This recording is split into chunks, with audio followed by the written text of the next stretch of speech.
Yes, our plan was to put together 3 short talks which were all quite different. So I think mine will be different. I'm not an expert in any way on death or funerals or anything like that. And I have no particular connection with the Grateful Dead and so on. When I was asked to give a talk, obviously you go through a process, what to talk about, what can you offer. And I suppose what's been on my mind recently is the simple fact I'm getting older and older and older and older, which kind of means closer and closer to death. And my, time is ticking away. So I wanted to give a talk just as a completely ordinary person, not even a Buddhist, who is going through that process. And the fact is, all of you are going through exactly the same process. Day by day, we are all getting older and older, etc. So I think we could just swap at this point. If there's any volunteers, let me know. Because this is meant to be a kind of, it's universally true, I think. We're not all into the Grateful Dead, but we're all getting older.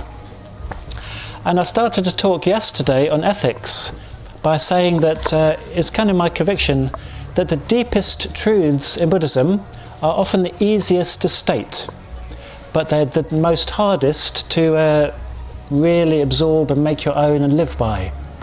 So there's a very simple teaching in Buddhism that death is certain. 3 little words, death is certain.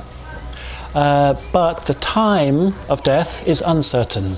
That's the teaching, which is very easy to say. Hey, I'm sure we all agree, death is certain, nobody's expecting to live forever and ever and ever, and the time of death is uncertain. It doesn't take a lot of reflection to know that. So it's so simple to say, but it's so hard to really deeply, deeply know it and really live by it and sort of turn it into wisdom, not just facts.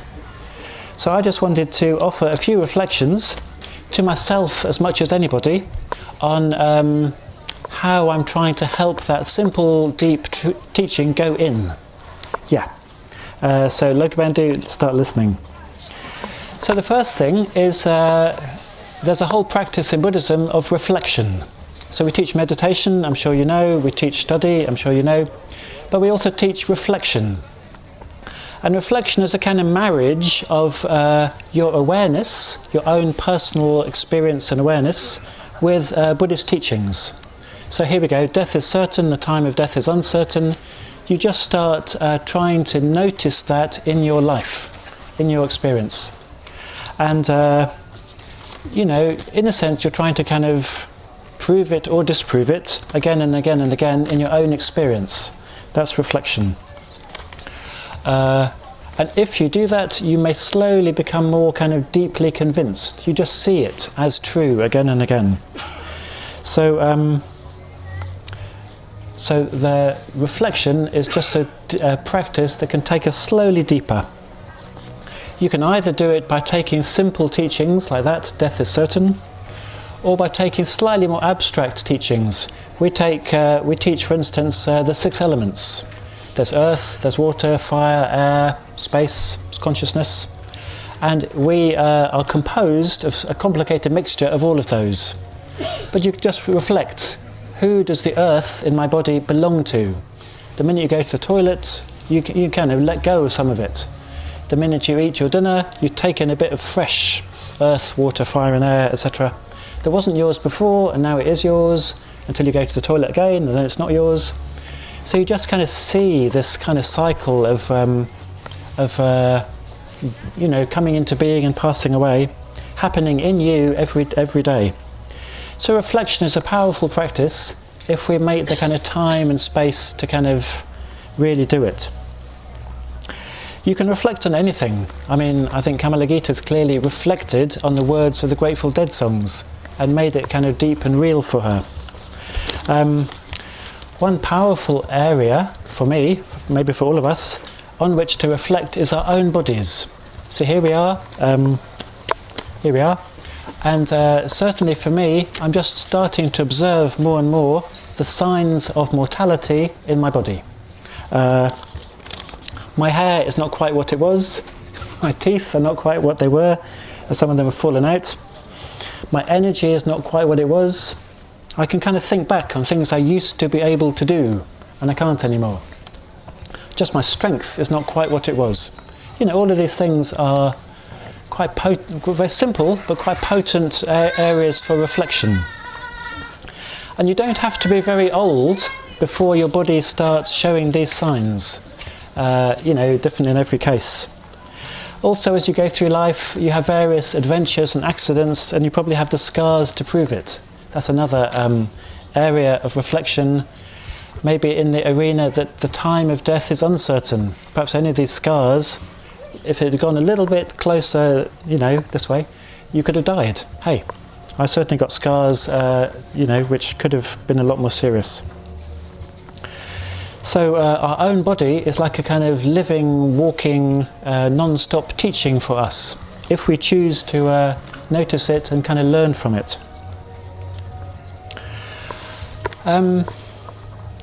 But almost more kind of poignant or powerful for me is, as I go through life, the list of my friends who have died and are not around anymore gets longer.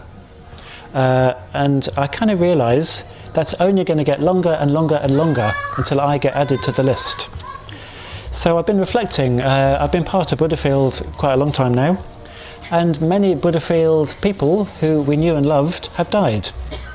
And they've all got fantastic stories attached to them. I mean, I could sit here for an hour telling you stories of some of my Buddhafield friends who have died. There was Ratna Jyoti, an order member, who thought he'd resigned 20 years ago. The resignation letter never arrived. He always stayed on the list as this vanished order member. Then he came back and decided to make Buddhafield his home, but he just did not fit into any box whatsoever. We had to create a special area for him in the Buddhafield Festival called the Mad Yogis area, where he just sort of howled at the moon, played drums at inappropriate times, and so on. There was my friend Fraser, who was never a Buddhist, but he was totally part of early Buddhafield, always claimed he invented the name Buddhafield. It was never proven. Anyway, first Buddhafield Festival, or second one, we invited him to set up a dome teaching his thing, the Parallel University. It was a nightclub in London called the Parallel University. He came here to do the Parallel University Summer School, teaching his brand of wisdom. His brand of wisdom mainly consisted in importing a couple of DJs and their sound systems, who then played loud all night long. Fantastic music, but not everyone's taste. And in the morning we had to put on some emergency debates, which we had at those times, called The Right to Silence, Yes or No, and force Fraser to sit there defending, in a way, the right to not silence. Anyway, Deva Priya was a dear friend of mine, and I think to many of us, whose body just fell to bits in front of your eyes the whole time I knew him. At the end it was a miracle he carried on. And his last appearance at the Buddhafield Festival, he just could not move because of the pain, and he just had spent the whole time in his caravan just sort of sitting there, seeing endless friends, one after the next.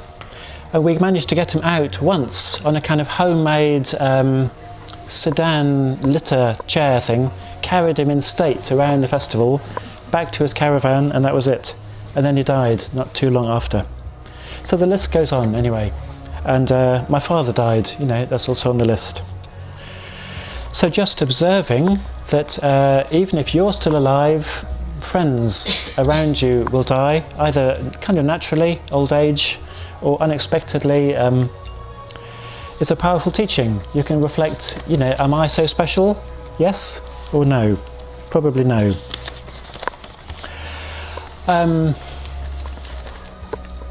Yes, and we'll all have our friends and all have our own kind of stories of our own loss in a way. Another area of reflection to me is I've kind of had a few near-death experiences. You kind of live life, you take risks, accidents happen, you get away with it, but you kind of look back and think, oh my God, if I'd been 6 inches to the side, I would have died. So I'm not talking mystical out-of-the-body experiences, I'm talking accidents.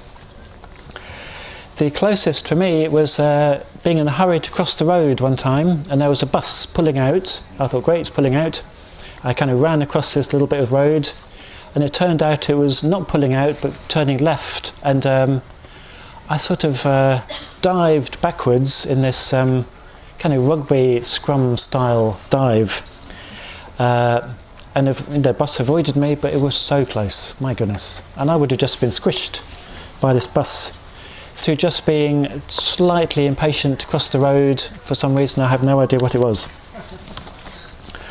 I remember as a boy roaming about, as you do as a boy, and the school I had had various kind of ruined buildings in the grounds, and being a boy, or being a youth anyway, I kind of broke into one of them, climbed up this little staircase, discovered this incredibly rusty iron staircase leading out into the roof, climbed up it, feeling terrified. It kind of wobbled as you went up. You could look down to the rafters which had been burned away.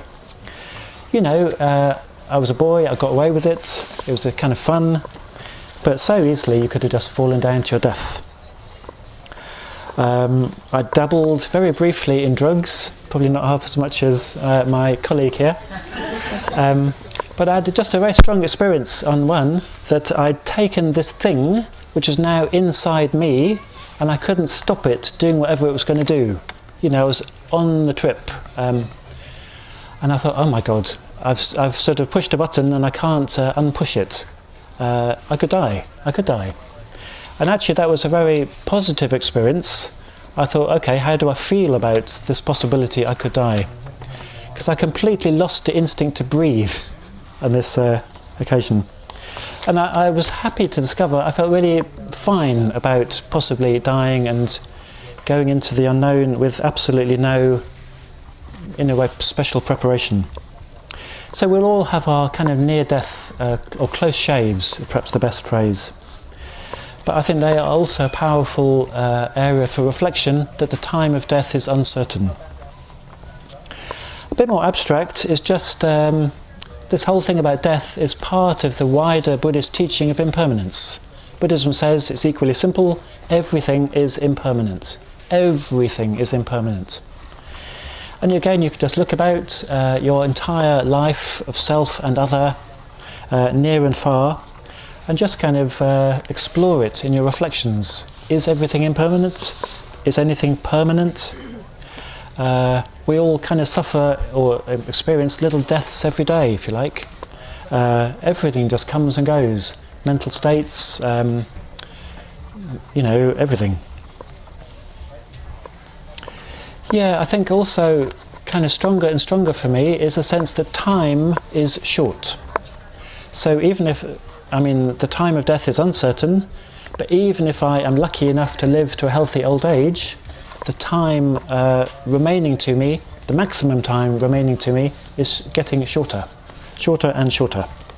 Sanghadhara said, I've been a Buddhist 40 years, it's true. I should have got enlightened long ago. But I don't think I've got 40 years left. I'll be 99. Well, that'd be a great age. I'll be 99. But I'm not expecting to have 40 years left. So as we get older, time is short. In a way, time is always short, but time just gets shorter. And when you think about not your full life, but your kind of active, vigorous working life, that's probably a lot shorter still. So I'm 59, in 10 years' time I'll be 69, 70, that's 10 years. I think, my God, 10 years? No. There must be some mistake in the maths, in the arithmetic. And what you're going to do in 10 years active life. I love kind of projects and, projects, but each one takes about 5 years. So maybe I've got 2 years, 2 projects left, I don't know. So that's quite a sobering reflection. And the last thing I want to say is that I have absolutely no idea what will happen next, after death. I have absolutely no idea what will happen. The Buddhist tradition and all the other spiritual traditions are full of certainty, but I have absolutely no idea. I'm convinced that I will die, death is certain, but what will happen next, I don't know. So that's a whole other thing, isn't it, to explore. And I kind of feel, whatever it is, it'll be very different to daily life. So here we are going along day by day by day, in the same old way, roughly. But that's going to change drastically at the moment of death. Either I'll just get extinguished, I don't know, or go into some mysterious state, I don't know. But it won't be normal daily life, I don't think. So I think in our normal daily life, here we are, we all have opportunities to kind of embrace the unknown here and now. In a way, to practice embracing the unknown. And I think that's a great practice. If you do it as opportunities are presented to you, it's only going to stand you in good stead when kind of the ultimate unknown happens of death. We all have so many opportunities in our lives just to kind of say yes to possibilities which take us out of our comfort zone and into some new experience. I think as we get older, the kind of resistance to doing that tends to get stronger. You know, we know what we like and we're kind of good at it and we're quite settled. But frankly, that won't stand us in very good stead when death comes along. So I would say practice embracing adventure. Practice embracing the unknown. And I feel strongly that saying yes to all these adventures in our daily lives here and now will just help us practice embracing, you know, going joyfully or adventurously into whatever experience death brings. And I do feel that some of our, you know, good Buddhist practices that we can practice here are great, but they're not quite what we need. I've had this image, thinking about the talk, that you could walk very mindfully to the edge of a precipice, you know, super mindfully, to the edge of a precipice, but if you're asked to go beyond the edge, all that mindful walking is not quite what you need. You need something a bit more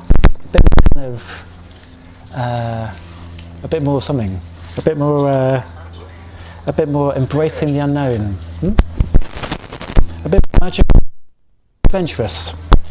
So we need whatever quality it takes to walk to the edge of a precipice and keep walking to face death. That's something else, is what we need. And I think this is something we all have completely in common, whether you're Buddhist or not Buddhist, whatever. I would say that death is certain for all of us, the time of death is uncertain for all of us, but if we can use this time we have to reflect on it and prepare for it, it'll stand us in good stead. So, thank you very much and good luck.